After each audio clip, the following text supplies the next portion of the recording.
今日のフライトどうぞ皆様の記憶に残していただければ幸いでございます。本日はどうもありがとうございました。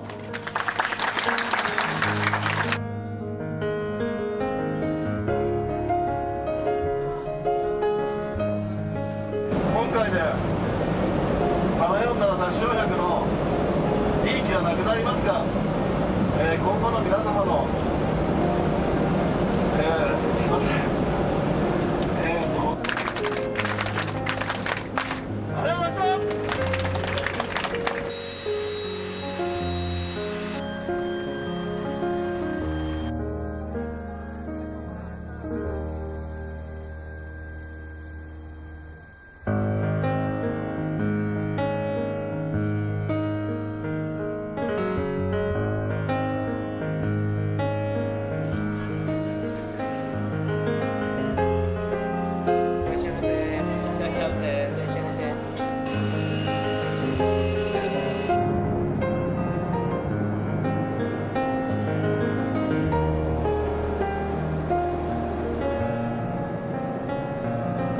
長い間、日本航空の747を、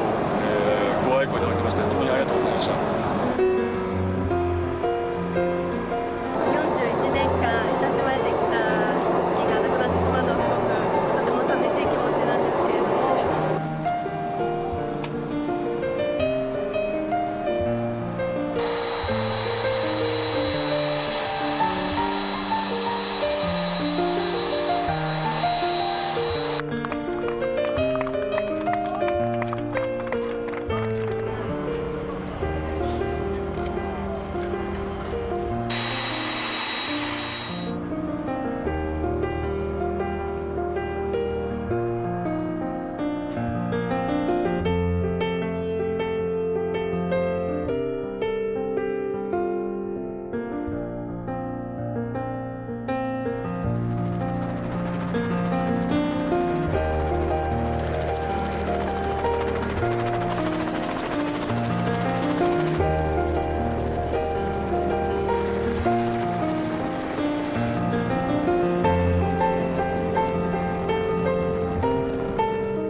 多くのことを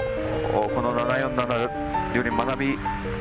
大空で苦楽を共にしてまいりました。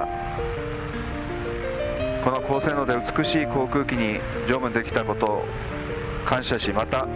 大変誇りに思っております。このジャンボジェットが本当にたくさんの人に愛されていたんだということを身に染みて感じることができて、とても嬉しくなりました。本当にありがとうございます。